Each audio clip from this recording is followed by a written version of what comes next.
Измените во вкупно 5 закони за имплементација на Safe City треба да се дефинираат до крајот на март.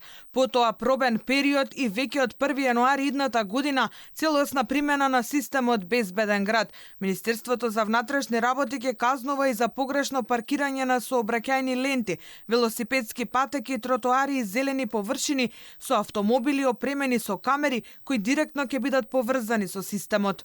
Да, дел од имплементацијата на Safe City, односно Safe State во иднина, ќе бидат и возила кои што ќе бидат целосно опремени со овие паметни камери и при движење во рамки на конкретни сообраќајници, улици и така натаму, ќе ги констатираат сите погрешно паркирани возила. И да, веднаш истите ќе бидат процесирани во рамки на системот врз основа на компјутерска обработка на податоците кои што ќе бидат внесени во системот.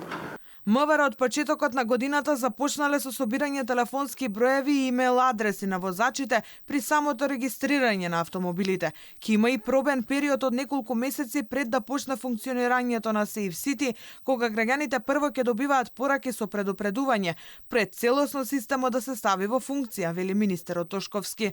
Оној тест период кој што го најавивме, дека граѓаните, дека не е целта да ги казнуваме граѓаните сами по себе, туку не е целта да смениме сообраќајната култура и да ги намалиме бројките, ќе го има, ќе го имплементираме одреден временски период, неколку месеци, граѓаните ќе добиваат пораки, ќе бидат известувани кога ќе сторат одреден прекршок, а при тоа истиот ќе биде констатиран, ќе се уверат дека системот функционира. А од 1.1.2026 година ќе ги овозможиме потребните законски предуслови тоа да биде некако што треба да биде.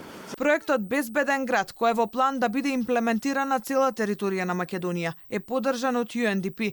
Меѓународната организација сака да придонесе во намалување на бројот на жртвите од сообраќајни незгоди. Среќни сме што сме партнери на владата на Македонија во имплементацијата на оваа иницијатива Безбеден град. Знаеме за големиот број на сообраќајни несреќи во оваа земја, кој што е над европскиот просек, и сакаме да ја помогнеме на владата со помош на различни чинители како Министерството за внатрешни работи, Министерството за правда, да тој просек биде доста понизок од сегашниот. Со возилата кои ќе патролираат во главниот град, треба да се реши проблемот и на велосипедистите и предизвикот за нивно безбедно движење. Во однос на електричните тротинети, Тошковски вели дека се разгледуваат можни регулации и се надева дека наскоро ќе се дојде до соодветно решение.